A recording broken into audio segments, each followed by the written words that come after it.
Okay, so I think we can just go ahead and get started, and I think there might be a few more people that join a little later, but I think that's fine. Um, First, I want to thank you all very much for joining us tonight for this conversation about the future of journalism and news media. And just before I introduce our two guests, I sort of wanted to go over the structure and format of this webinar. So much like our three previous panels, we will begin with pre-selected, after introductions, we'll begin with pre-selected questions submitted by the students and registrants, and then afterwards we'll move into an open Q&A discussion for students to share either comments or questions that they have for our panelists. And at any point during the webinar, please feel free to submit questions that you have in the chat. We won't get to them until the Q&A portion, but it's just, I think it might be nice to have that option available for people. And once we do open up the Q&A segment, feel free to unmute yourself or raise your hand first, and I will unmute you if you would like to speak. Otherwise, just type whatever you'd like for to share in the chat box, and I'll read your responses. And when you're not speaking, of course, please mute your mic so that we can avoid background noise and feedback issues. And now it is with great pleasure that I would like to introduce our distinguished guests, Roger Fidler and Michael Rogers. And I'm very grateful for to the both of them for their willingness to participate in this discussion, particularly because I was just cold emailing them. They were very responsive, so I'm very grateful for that. So Roger Fidler is an internationally recognized new media pioneer and visionary.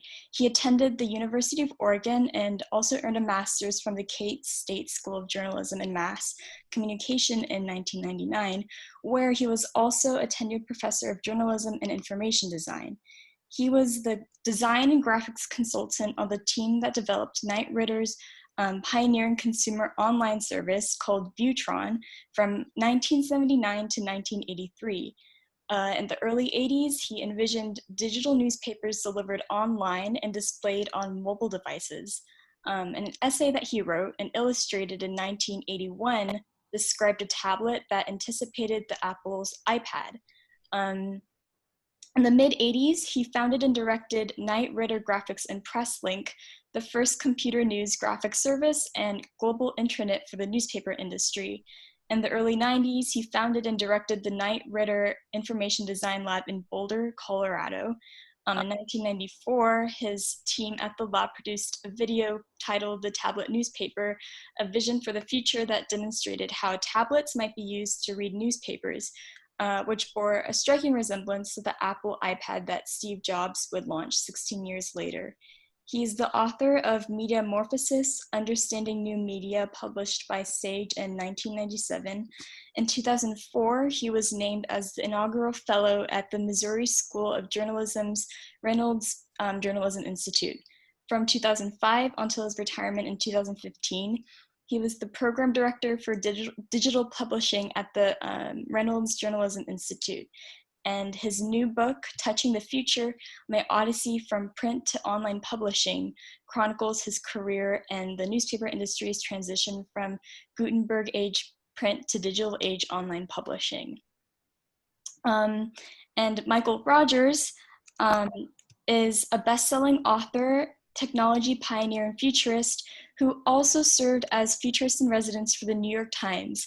His consultancy, Practical Futurist, has worked with companies ranging from the FedEx, Boeing, and NBC Universal to Microsoft and Pfizer.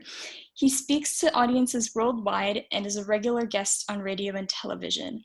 Michael began his career as a writer for Rolling Stone magazine. He co-founded Outside Magazine and then launched Newsweek's technology column, winning numerous journalism awards.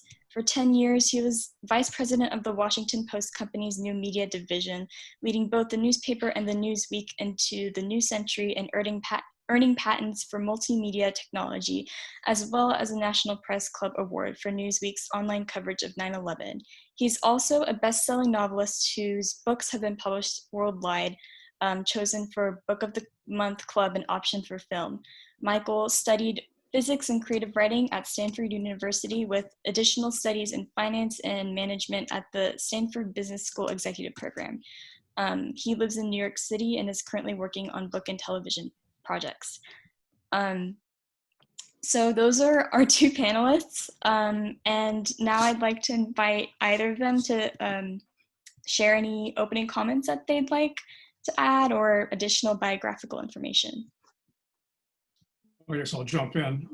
First, I want to thank you, Cami, for putting this all together and inviting me to participate in this. And also thank all of the participants for taking time this evening to join in. So looking forward to the conversation with you and making it as informal as possible. I'm ready to take questions after Michael has had a chance to comment. Okay. Hello, everyone, and thank you, Cami, for making this possible and setting it up so diligently. Very briefly, I just wanted to mention sort of the two areas I'm thinking about these days as a futurist. One is sort of the post-COVID world. And I think that there's some real opportunities for journalism there, and I'll go into more details about that later, but it essentially involves reinventing the notion of local news. I've spent my whole career working in national news, but I think that right now there's a great deal of opportunity in rethinking local news sites and how we approach that audience. The second thing I'm thinking about a lot is the distant future in terms of a book I'm working on, which is actually about a utopian vision of the future. I figure we have enough dystopia, so I'm going to do a utopia. And one of those parts of it is looking at how the internet will change. I think it's really important as we look at the impact of the internet on journalism today to keep in mind that it is very early in the internet technology system. We got a couple interesting things coming up, I think, particularly when you consider the fact that essentially the internet we're dealing with now, at least in the United States, is basically a system designed almost entirely for profit and with very little regulation. We've been extremely laissez-faire. I think we're going to see more regulation, almost regardless of what kind of administration we have later in the 20s. And that is going to change the playing field a little for journalism as well. So I look forward to your questions, and thanks everyone for being here. Okay, great. Thank you, both of you, for your comments. Our first question is, what are the benefits of print media in comparison to digital media? And is there a place for print journalism in this digital first era? If so, what role can or should it play? I can tackle that a bit. Obviously, you can tell from my background that I'm really wedded to print. I've grown up with newspapers, read newspapers at home for the time I was very young. We always had a newspaper available. I think one of the shocks that I got when I started teaching as a professor at Kent State University is how many students that were in my journalism program who had never had a newspaper at home. So obviously it was a wake-up call for me, realizing that this is a changing world. I still read newspapers. I have a home delivery of the New York Times daily that I read. I spend probably about an hour every morning reading the New York Times in print. We also get the local newspaper, the Columbia Missourian, that really is a teaching lab for the Missouri School of Journalism, but it's actually a very excellent community newspaper, and it's a very reliable source for local news, and we'll support it. So my feelings about newspapers obviously are going to be biased. That comes from my life with them, but for me, they provide the greater sense of authenticity when you're reading in print, are more comfortable to read than reading on a screen, less frenetic. It's more of a leisure reading medium. So I don't have to have lots of other things going on at the same time. I'm not in a hurry when I'm reading it. It's also, printed newspapers are a curated package of information with an obvious beginning and an end. Unlike the continuous scrolling of online news sites that seem to go on forever. Easier to, in print, to locate a story after you've read it and go back to read it again or to share it with someone. Typically, I find that when I'm on the web or on an app on my iPhone or on iPad, going back to finding a story that I read there is often very difficult. But I think in the long term, I think something we need to keep in mind is that the advantage of print is that it's a direct reading medium. It means you don't have to have any technology to read it. That people would be able to read a printed newspaper 100 years from now if it hasn't all turned yellow and fall apart. But it doesn't require any technology.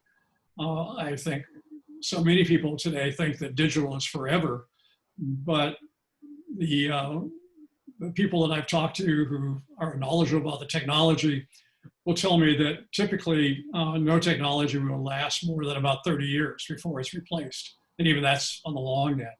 So even if you have all your information saved on a glass CD, 100 years from now or 50 years from now, or maybe even 20 years from now, you won't be able to find a computer to run it on, and nobody will really know what's on that disk. It'll just be a glass disk. It's the same problem that we have with computer tapes from the 1960s, 1970s that are stored at the Library of Congress. And many of those tapes, they have no idea how they'll ever retrieve the information from those tapes because they don't recall what computer, what software ran it, or even if they could, trying to find all of that again would be very difficult to do. So, so print, I think, definitely has some advantages. I think that it will stay around for a while. I don't expect it to disappear anytime soon. So I probably rambled a little bit much on that, but that was I think covering sort of my feeling about print and why it has benefits. It's interesting. I've been competing with paper my whole life, I feel like. Even though when I started out as a writer, the thing I wanted most was to hold a book that I'd written myself on papers. But as I've competed with paper, I've come to actually see some of its strengths. I have to say, paper is a great display device. It's a terrible storage mechanism because it takes up a lot of room and does turn yellow and fall apart. And it's a terrible transport mechanism because it's really heavy. But a display device, even today, if you want to create a page of art that really displays the same colors that your art director is seeing on their screen, you really only have one choice, and that is paper, which is why we still see luxury magazines doing relatively well because the images that they show need to be really pitch perfect. That said, I think probably, the other thing about paper is that it is recyclable, it's disposable, and it uses absolutely no electricity. All good things. I think ultimately, though, we probably will have some alternatives to paper, particularly the e-ink variety, that begin to be competitive with paper. Even so, I think paper will still have a place. And in fact, I think 50 years from now, kids will not understand the phrase, oh, that's not worth the paper it's printed on. Because paper will be a thing of value. It will be the premium product. When I give you something on paper, that will be an object of real value. Just as a quick aside, it's important not to sort of conflate paper with the word and text. Text is undergoing quite a change over the last few decades, driven, I think, by the online world. When I was at Rolling Stone in the 70s, I would say probably 80% of our readership was stoned most of the time. Yet we thought 5,000 words was a normal length article. And if we really had a lot to say about Led Zeppelin, we'd go to 7,500 words and our audience would read along. That has changed radically. I mean, maybe the New Yorker can get away with 7,500 words these days, but it's very clear that reading attention spans in general, even among the highly educated, is dropping. So I do think we need to rethink the way we approach text. And the fact, and we are doing that on the internet. And so I think the idea of how we do shorter pieces of text, possibly integrated with images or infographics that still tell a coherent story, I think that's very important. It's interesting, when I was at Newsweek developing the website, I really emphasized the idea that I wanted, 200-word snippets for certain stories. And I discovered that a lot of journalism graduates actually were still just clearing their throats after 200 words. There's really a special skill involved in making a really tight, pungent paragraph. So I think text is changing in a sense as much as paper is. I might add one other thing about the storage aspect of it. You probably can't see it that well in the image on the back wall there. Is a page from a book that was printed in 1491 in Mainz, Germany. So it could be the same typefaces that were used by Gutenberg when they were printing the 42-line Bible. That page is quite clear, readable today. Of course, it was printed on a higher quality paper than newspapers are printed on. So I would not expect a newspaper from 1491 to using the newsprint today to survive almost 500 years or more than 500 years. But nevertheless, keeping in mind, I think I'm a history buff as well. And I think about the historians in the future trying to understand what has happened in our world. And I kept for a long time an 8-inch floppy disk from my work on the Butron project of the frames that I had created. There's no computer that can display that today. With the Knight Ridder graphics service, that was all involved on the Macintosh computer back in the early days. The floppy disk, the zip drives, and all of that I saved, again, are totally useless today. They won't run on any computer and on a Mac today or on any of the software. So keeping that in mind, even though digital is a great storage medium, it may not be a great storage medium for the long term.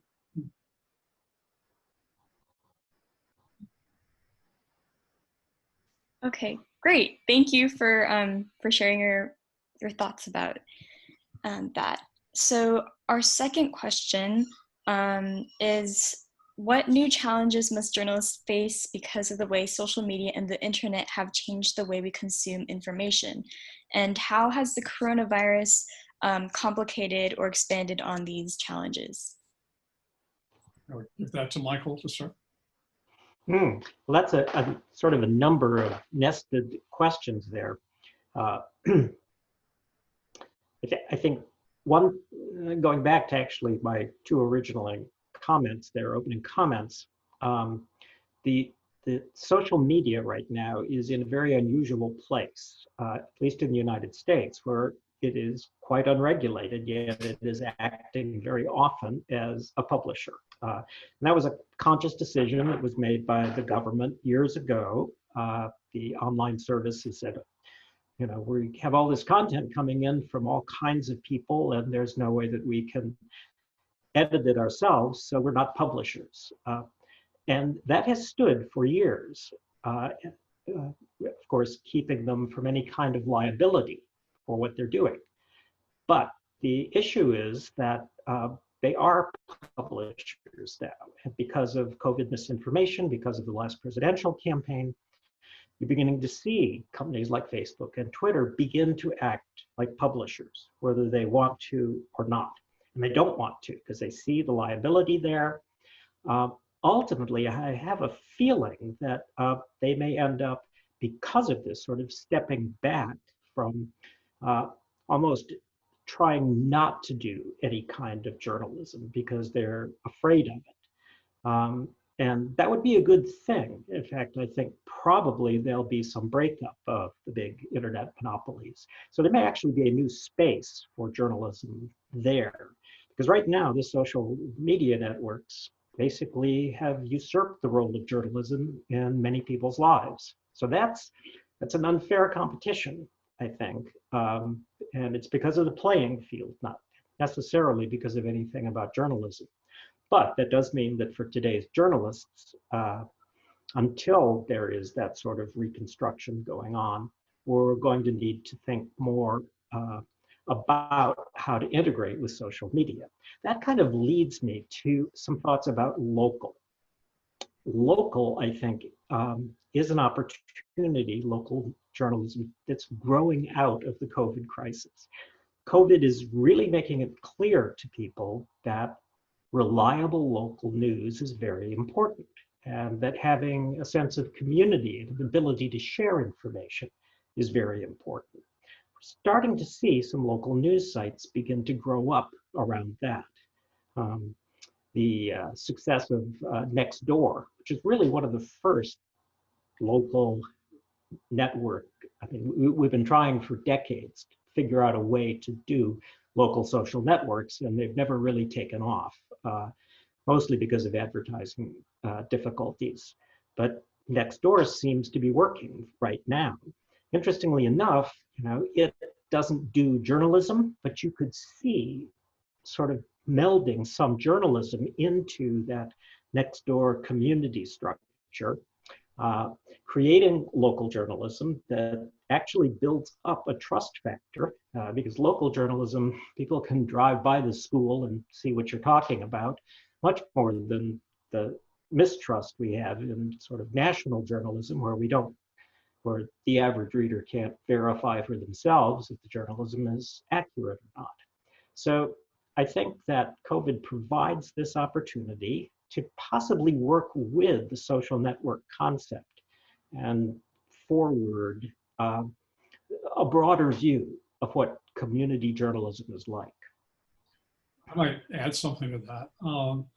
Keep in mind that most of the sources of information that are on social media and television as well have been newspapers, both local and national.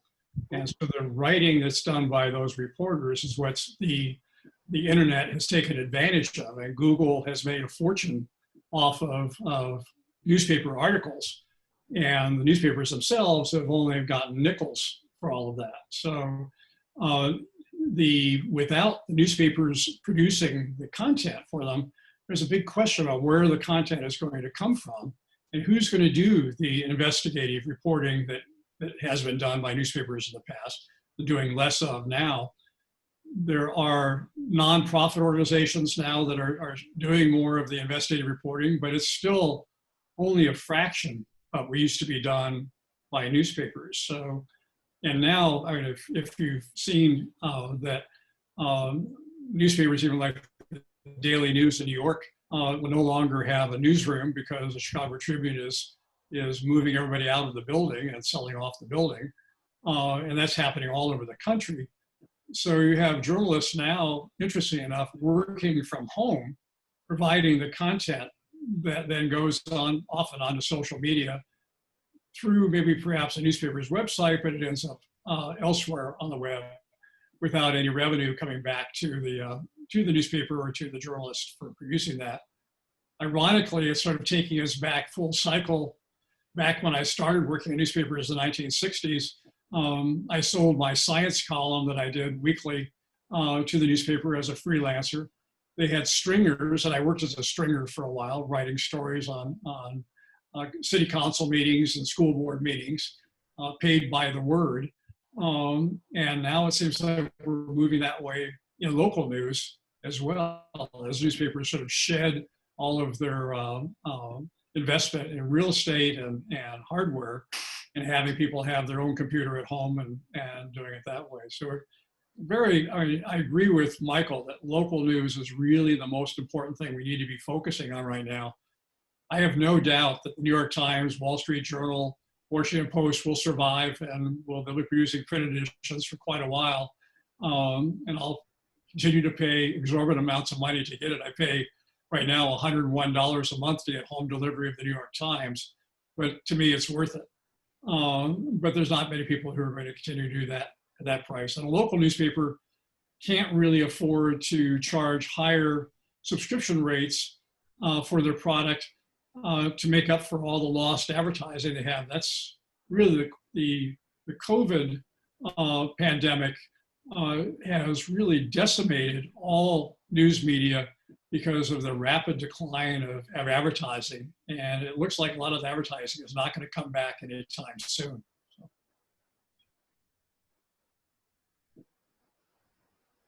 Okay, our next question, sort of going along the social media theme, what are your concerns about social media news, such as the rise of infographic posts on Instagram? Well, obviously, you can tell from my background that I love infographics and still produce them. I'm happy to see infographics on FaceTime. But I have also seen several infographics on FaceTime that were distorting the data, which is very easy to do. It's very easy to lie with charts. And you see charts being presented that when you analyze it, you realize that it's been manipulated. So like photos these days that can be manipulated, video can be manipulated, infographics can also be manipulated, or they can just be done poorly by people who really don't understand statistics and data.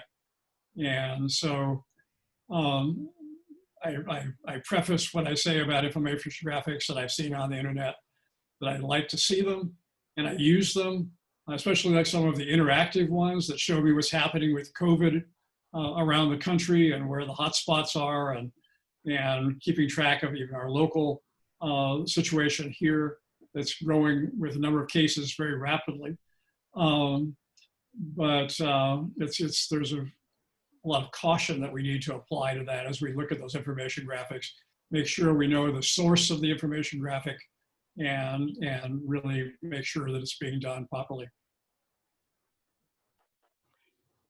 I think the evolution of infographics over the last 5 years in particular, I think once HTML5 came in and we got a lot more flexibility in what we could do on the web, the animated or interactive infographics are a major step forward, in storytelling.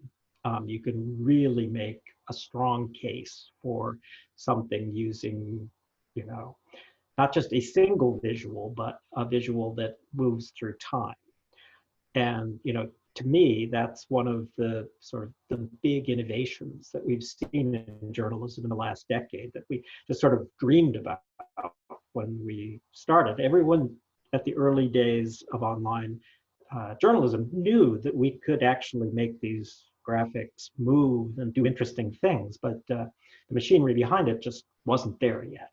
So I'm pretty excited about the future of infographics. And of course, like everything, we're going to have to learn to deal with this authenticity question. It's a very broad one. Where did information come from, and who is it that put it together? I think there'll be a strong need as we go forward to really have more firm identities on the internet when it comes to sources of information. But that's another story. Right. I go back to the days of doing information graphics with pen and ink. And now when I can see what's done with computer algorithms and with data-driven graphics, I mean, I'm in awe of the interactive capabilities there to do things in real time that would have just been impossible to do in the past. So I'm very optimistic about the future of them. Again, it's important for us to, just like with stories or photos, to be a little skeptical, make sure we've checked out where it's coming from.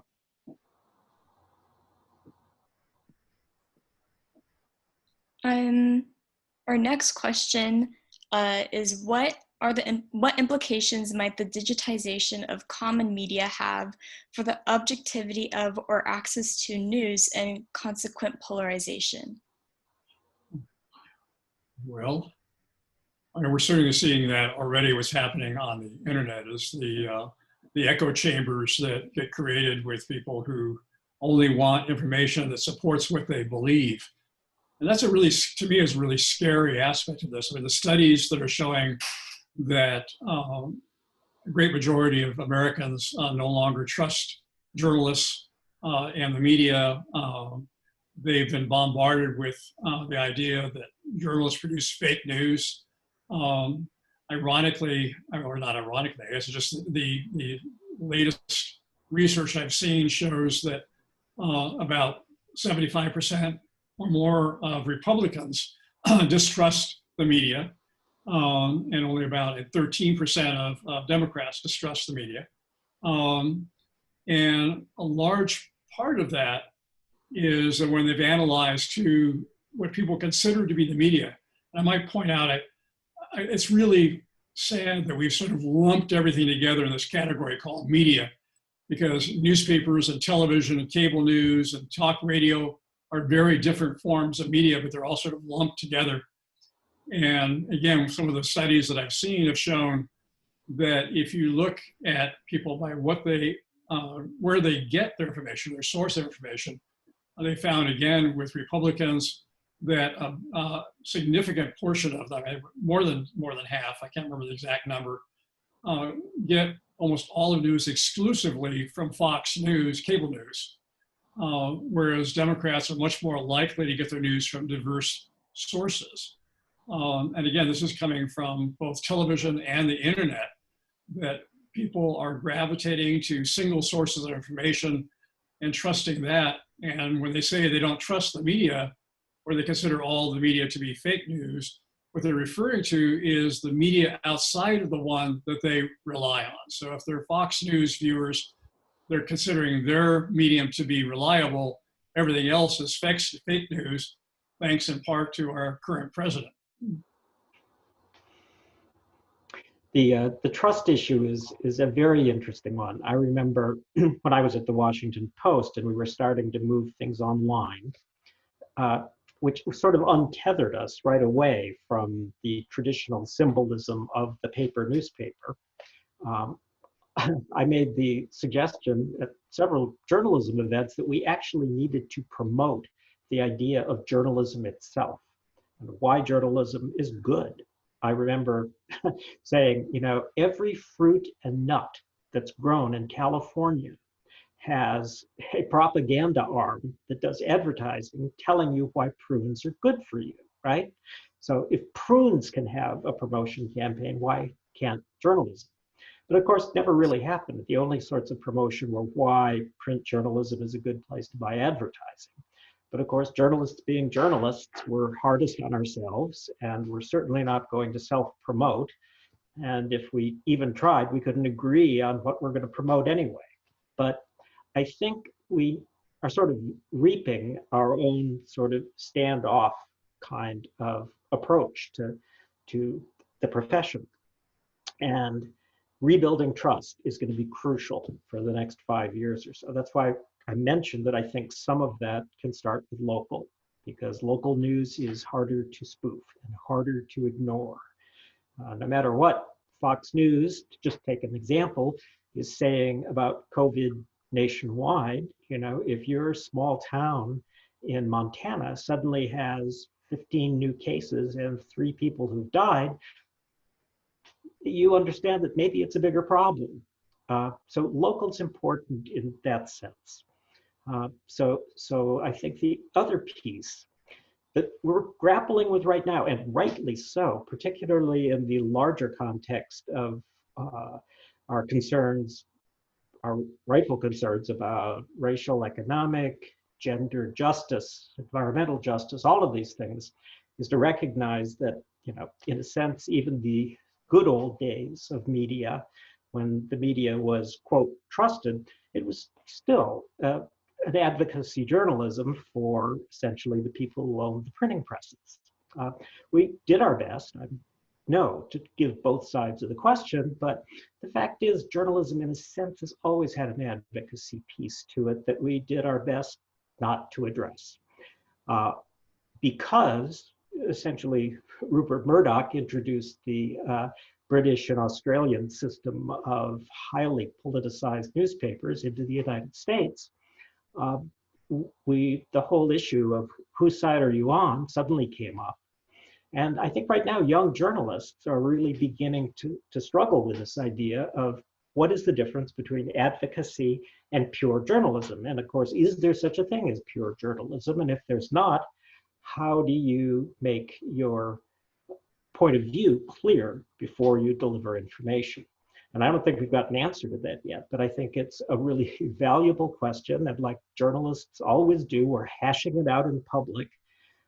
But I think it's a very healthy trend that is sort of independent of the Fox News phenomenon. It's a reckoning that we needed. I think it's going to turn out that there is no such thing as a pure, unfiltered view of the world. We need to figure out how we establish what our view is and make sure that that is included in our presentations. Again, that's why I think local is an interesting place to begin, because local, you can advocate for your community. And in many cases, there's sort of only one side, and that side is what is best for the community. Again, I oversimplify there, but I do think advocacy, 10, 15 years ago, in fact, there was a notion in print journalism called civic journalism, that local newspapers should actually have causes that they follow. And again, that was controversial. But I think that this issue of trust builds partly from external forces and partly from internal tensions in the profession itself. And for all the young journalists out there, this is where you've got some of your work to do.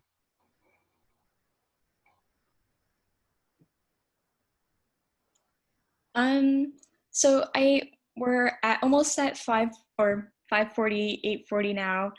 So I'd like to open up the floor to students if they have any questions or comments in response to anything that our two panelists have shared. And if not, then we'll just go back to some of the pre-selected questions, but feel free to put anything in the chat or unmute yourself if you would like to speak.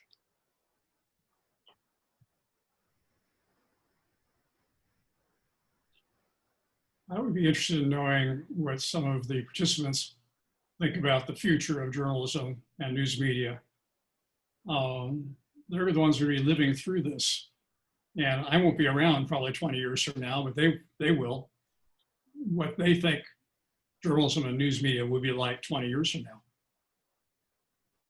Hi, sorry if I can interrupt. My name is Carrie. Mr. Fidler, I don't have an answer to your question specifically, but I was curious if, and this is also to Michael as well, what you think the connection is between like building systemic trust with local news sites and national news sites, because I think it's maybe possible, like with Nextdoor, to be like, oh, my local newspaper is strong, and they're producing journalism that is worthy and not very spoofable, but I don't trust that other newspaper that, 10 blocks down the road in the other town, because they're not trustworthy. And I can't imagine even thinking about the next state over if their local sites are trustworthy. And so at least for me, it's hard to see the jump between like the phenom that is Fox News and like making your local news and publishers trustworthy. Mm-hmm. No, it's not a direct connection. You're correct. I do think that what we'll see happen is, and this is something that has been attempted before, but I think will happen again, is that we'll begin to build more national networks of local news sites that may end up then partnering with large established national news sites. We've tried that in the past, and newspapers being very competitive, it never actually worked out that well. But I think it's interesting. I've discovered that on the internet, just not directly to your point here, but there's two sizes that work in the digital world. One is huge and the other is tiny. And anything in between gets nibbled to death from both sides, which is why metropolitan newspapers are in such trouble, I think, because on one level there's the national news that has plenty of clout, and then we're going to see more and more local sites that sort of cover in great detail, say, part of Chicago. So the main Chicago newspaper struggles. I see there's a potential for kind of a network that pulls all of these together, sharing revenue, advertising, and content. And perhaps through that, some trust migrates. But I think more generally, community journalism will mean that people know a journalist. And a journalist, turns out to be an ordinary human being. Well, in most cases, some journalists maybe not, but mostly an ordinary human being. And then that transfers to the profession as a whole. So there's not a one-to-one connection. That's a good question, but I do think there may be kind of a halo effect at its very best. Thank you. I really appreciate that. It makes sense. There's a question in the chat from Devin, and the question is, you talked a fair amount about emphasizing local news. How can that be done without entrenching the lack of understanding across communities that stems from the sometimes wide geographically correlated inequalities in the US? That's an interesting question. Just taking as an example a place that is not a good proxy for the rest of the United States, and perhaps, but where I live, Brooklyn, New York.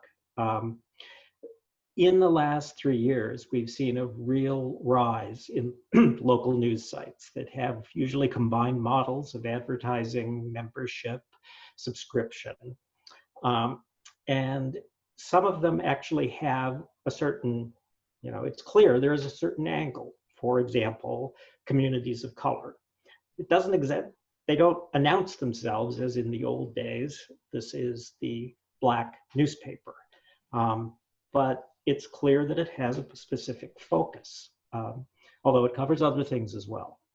So for me, actually, local newspapers can more directly address inequality, I think, and injustice than national ones. So I think the opportunity for good reporting at the local level is there. The disparity geographically, that's something that the national news, I think, still is struggling to deal with.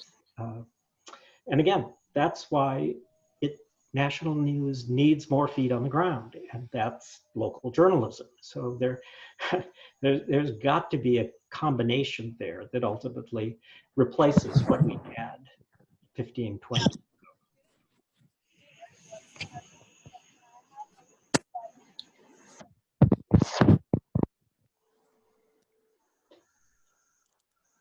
Okay, there is another question in the chat from Emily.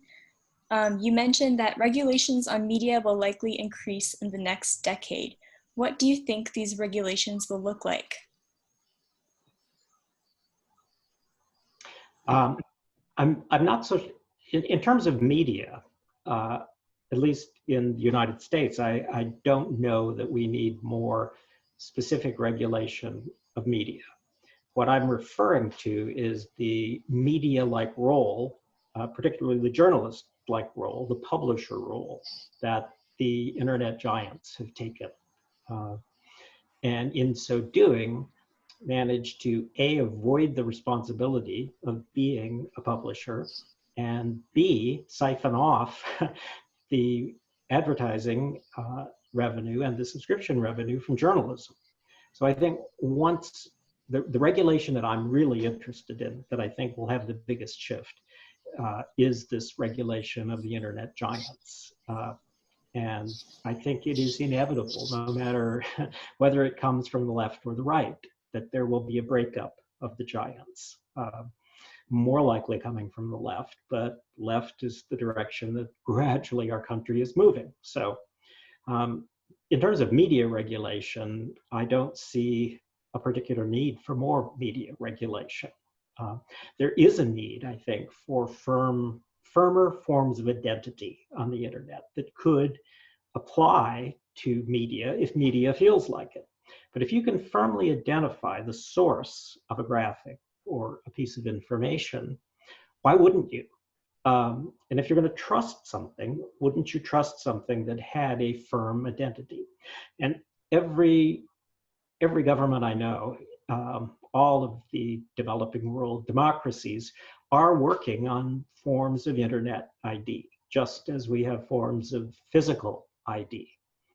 Interestingly, the technology industry is generally against any regulation of the internet. And often people fear that the use of firm ID, even though it's optional, will become more like the Chinese model of a real totalitarian network. And that's certainly a fear, but it doesn't obviate the fact that we need some forms of identification that are relatively unspoofable on the internet. And that in turn could apply to the products of journalism. Not necessarily. You could still be anonymous if you wanted, but why would you really trust anonymous journalism, except in certain cases where whistleblowers can't have their identities revealed? So that's more what I'm thinking of. I'm generally against any kind of regulation of journalism. There's another concern that's troubling journalists right now and media companies. And Trump has raised this issue a number of times of wanting to make it easier to use libel laws to sue journalists and the media. Anytime anybody criticizes him, he wants to be able to sue. That's his whole modus operandi is to sue for anything. And there's a lot of word within the professional journalists associations about what could happen in the future. And if Trump has his way and Republicans support it, we could see a increase of lawsuits against newspapers or news organizations and individual journalists that could stifle investigative journalism. So that's a big concern at this point. Right now, it's very hard to win a liable case against a newspaper. But even now, I'm talking about editorial cartoonists and others making it easier to sue an editorial cartoonist for something that's not flattering to the Donald. And that would be really devastating if that happened.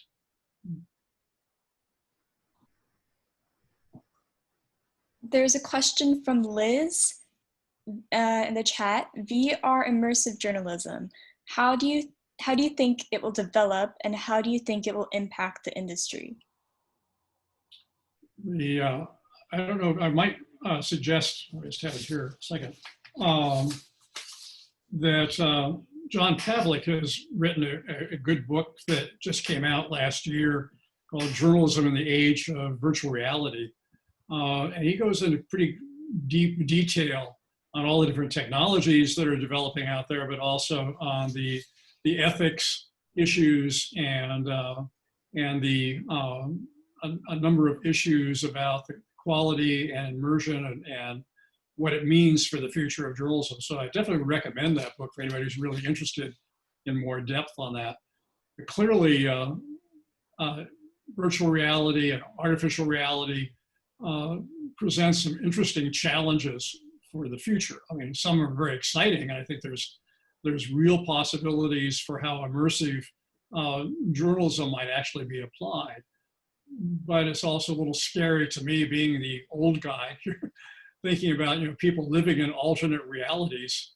Going back, I don't know, probably you're all too young to remember Snow Crash, the book that was written back in the 80s about the technology and or 90s maybe, and having it really take over people living in artificial worlds, essentially, while the whole world, the physical world around them, is falling apart.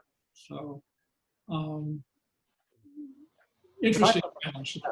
It's interesting. I follow virtual reality and augmented reality really closely. And I've used a number of the virtual reality headpieces. And we're pretty far, I think, from a really acceptable consumer solution. There's a bunch of problems, technically, ranging from the amount of bandwidth that you need to really make a realistic 3D moving representation and a back channel so that you can control it. There's a big latency factor. That's one of the things that people are excited about 5G for. We'll lose a lot of that latency. But simply in terms of the optics, the nausea issue has not gone away. VR people don't like to talk about it, but I have not seen a headset that you could stand to wear for more than 20 minutes without really getting exhausted. That includes ones that, you use in the VR galleries in big cities now. Those, usually don't wear those for more than 30 minutes, and it's not that comfortable an experience. So I think VR is further out than we think. I think when it comes to ethical questions, in terms of technology, artificial intelligence is probably going to impact journalism sooner than later in ways that really change what we do. I think that one of the next big steps in journalism delivery will be what I call conversational journalism, where you actually have a bot that you talk to and say, well, I don't quite understand why Belarus is such a big issue right now. Well, okay, the bot explains it to you. Well, I don't then understand, so what happened before that in Belarus? And it explains that to you. And this would all be built on actually a lot of existing AI technology that's being developed mostly for consumer service reps right now, but could be used for journalism. So there's some interesting possibilities, I think, coming out of artificial intelligence. The other piece that I think is going to really be a breakthrough, and Apple may do it, is augmented reality, smart glasses. I've been playing with smart glasses for 10 years. I was an early developer for Google Glass, which was a really disastrous experiment. You talk to other Google Glass developers, and we'd, after a minute, say, it really isn't a very good product, is it? And when your developers are saying that, that's a difficulty. So, but augmented reality, that is clearly Apple's goal for the next generation of Apple products. I think they should do smart glasses and call them eyeglasses, and they'd be set to go.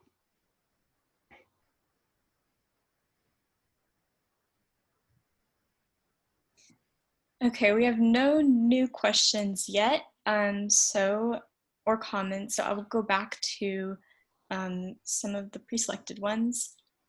Let's see.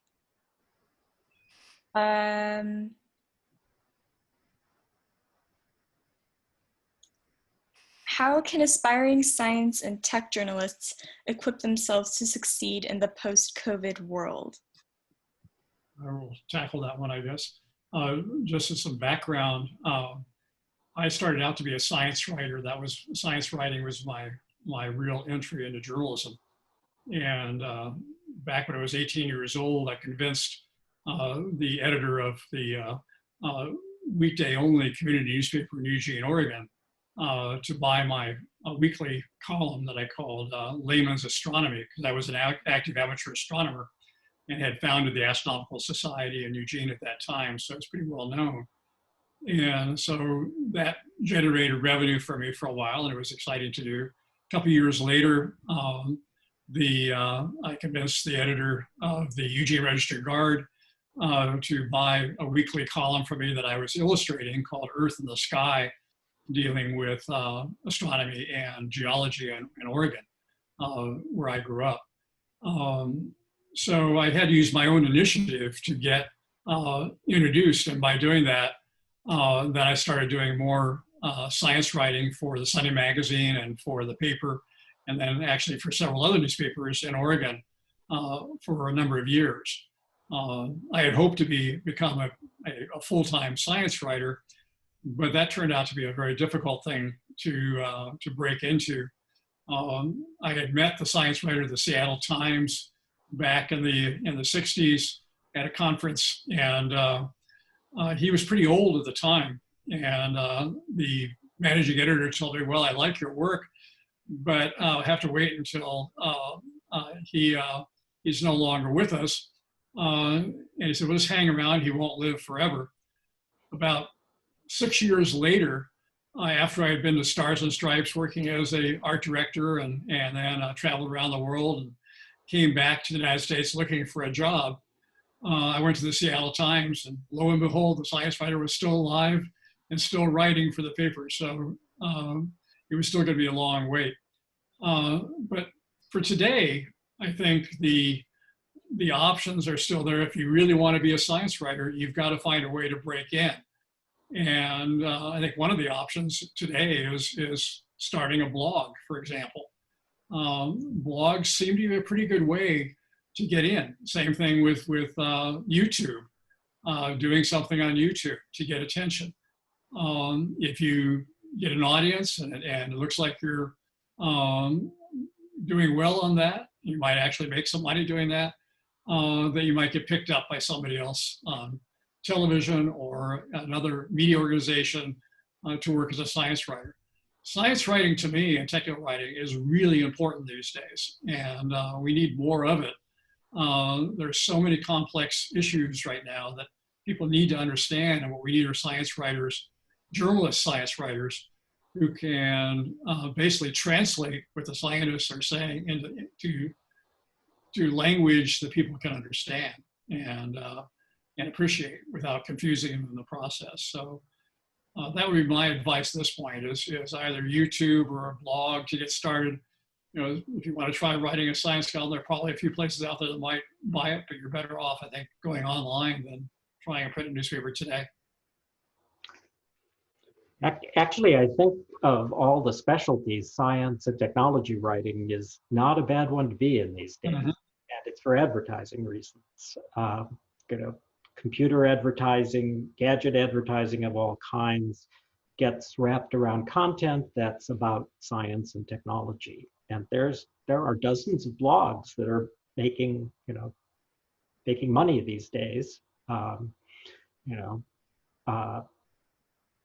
Usually focused on digital technology, but branching out and doing health stuff, COVID stuff, and it's all pretty good because, of course, we now have actual formal courses for science writers, and I'm seeing a generation that has a science background and a journalism background.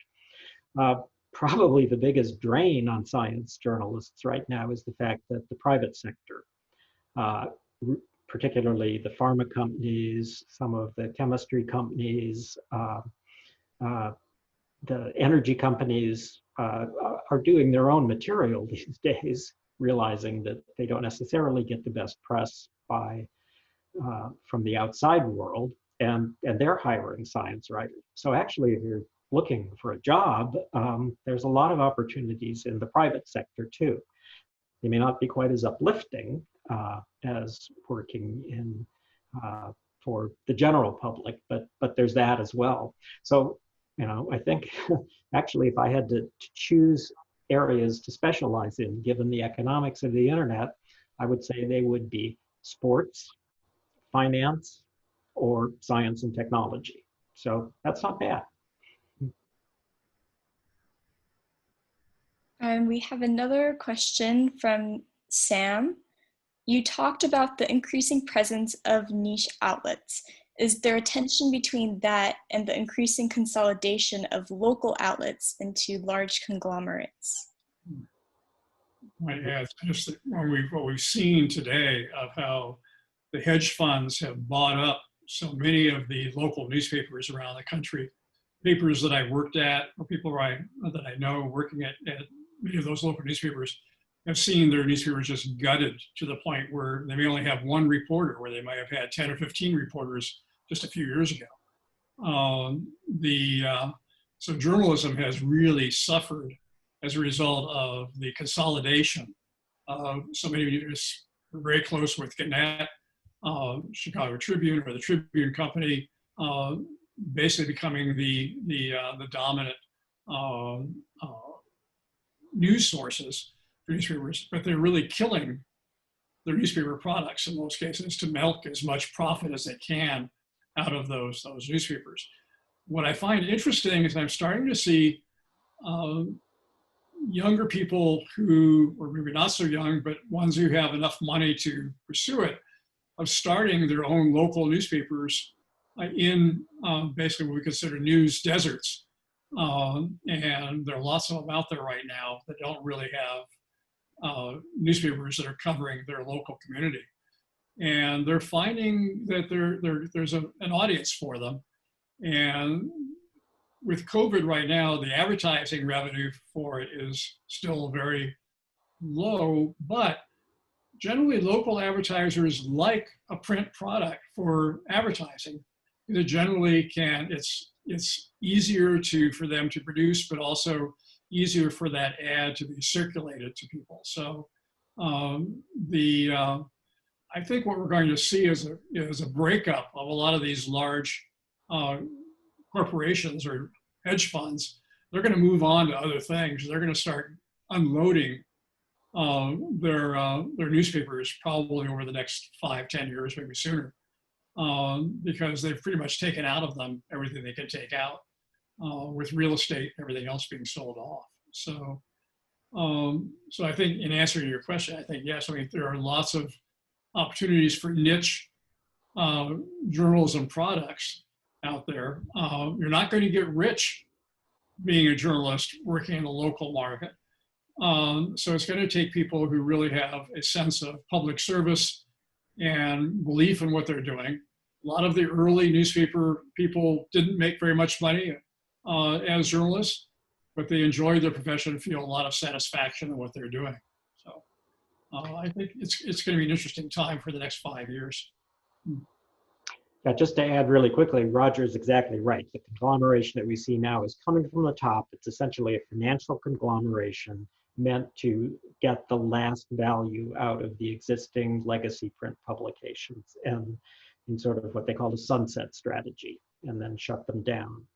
What interests me is the possibility for entirely new local news sources. They well use print, but they may be predominantly online. The one thing that's changed in local in the last 5 years and accelerated because of COVID is that finally local retailers are getting savvy about online. And so it used to be, it was really hard to sell advertising to local retailers. Now they're all online or they're out of business. So the conglomeration that I see goes upwards. We start with local sites that begin to come together to share national advertising, perhaps to share some content and grow upwards. I think that's the really healthy, natural way to make a conglomeration, and that I'm optimistic about. There are several nonprofit organizations in the United States that are helping to support independent press and helping people get started with local newspapers. And I think we'll see more of that over the next few years too. More philanthropy going into trying to support local journalism. There's a comment and a comment question from Devin in the chat. It has been remarked by Steven Pinker and others that, quote, if news outlets wanted to, they could run the headline number of people living in extreme poverty fell by 137,000 yesterday, every day for the last 25 years, end quote, while Americans in surveys display a very poor understanding of issues like global poverty, which is a figure that really strikes me, particularly when I think about it next to coronavirus headlines. What is your impression of this comment, and how do you think current developments in the media world bode for greater reporting on important but perhaps unflashy headlines? The internet has made it much harder to live without flashy headlines. Yeah, the United States and global news, for starters. De Gaulle, years ago, said of the Americans, Charles de Gaulle, he said, war is how God teaches Americans geography. Suddenly, oh, now we know where Iraq was because we got sent there. So we've never been interested in national news in this country. We have friendly neighbors to the north and south, and we've got oceans on both sides. It's just sort of a national characteristic. At Newsweek, we would do surveys really regularly of readers, and what they were interested in terms of foreign news was way down at the bottom of the list. So of course we would all read this, go into meetings and say, okay, we just have to write it better. So we'd write it better, and people still weren't interested. The internet, unfortunately, has given us a real insight into the fact that the average American has very little interest in Belarus or anything having to do with anything around Belarus. So it's tough, but it's a struggle that we still fight every day. How do you make a flashy headline out of valued news? And it gets dumb pretty quickly. 5 things you didn't know about Belarus still doesn't work. But it's a good point. And I'm not sure that our experience writing better or changing headlines changes the American appetite for a certain kind of news. But that doesn't mean journalists won't keep trying, and I think we will. I'm always reminded of the National Lampoon newspaper that Michael probably remembers, that was with the Democrat, Republican, or Republican Democratic, or what it was called now. But one of the headlines, they had the main headline was "Area Woman Dies in Japan," I guess. And under that, the subhead underneath it was Japan sinks below the ocean after earthquake. So the international part of that became secondary to the fact that an area woman had died in Japan. And that's sort of the joke about how local newspapers would play international news. And like the wars issue, only when somebody locally had something happen in another country would that country even get mentioned in the local newspaper.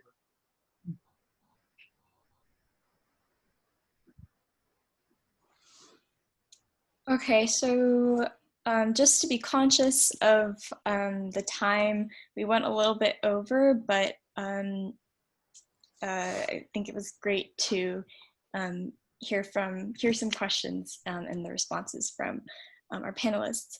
So thank you very much, Roger and Michael, for joining us tonight. We're both very grateful for your time and for sharing your comments. And if you're comfortable with it, you feel free to drop your contact information, emails or whatever into the chat if students would like to reach out to you with further questions or comments in the future. And to everybody who attended tonight, thank you so much for being here, for your time and attention. I guess that's the end of this. Thank you so much. And I'll let I'll keep this open for a little bit longer so that people can jot down contact information if they'd like. Thank you, and thanks to the audience.